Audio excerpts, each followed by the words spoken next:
Welcome to blessed by Mahadev 44. Ma'am तुम्ही आज मंदिरामध्ये आलायत का इकडे?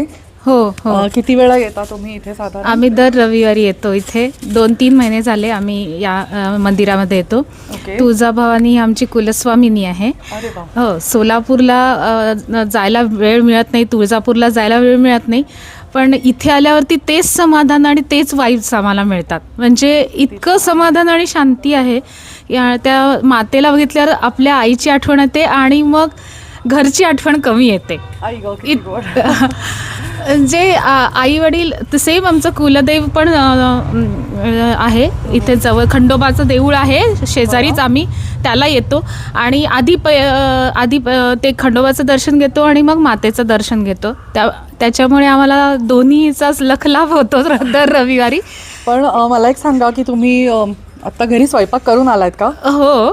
मग हे सगळं तुम्ही कसं मॅनेज करता? कारण बऱ्याच बायकांना असं असतं की त्यांना वेळ मिळत नाही देवासाठी, तर तुम्ही काय सांगाल?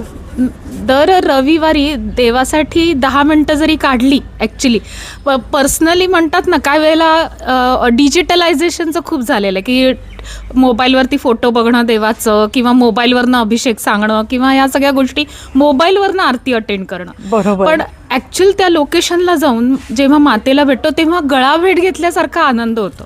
खूप छान बोललात, खूप छान बोललात. अगदी. म्हणजे जणू काही ती स्वतः बसली आणि वाट बघतीये माझी की किती दिवस झाले तू आली नाहीये, म्हणून आम्ही दर रविवारी तिला भेटायला येतो. आणि ही स्फूर्ती आहे. म्हणजे असं नाही की जबरदस्तीने किंवा नाही बाबा ठरवलंय जायलाच पाहिजे, असं नाहीये. हे हा आनंद आहे, मनापासूनच येत आहे. हो हो हो.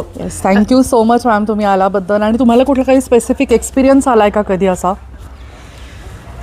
की म्हणजे देवी तुमच्या पाठीशी, असं तुम्हाला कधी जाणवलं का? याच एरियामध्ये मी काम करते. माझं जॉब लोकेशन इथेच आहे, जवळच आहे. त्यामुळे ते व्हायब्रेशन्स कायम माझ्या पाठीशी असतात.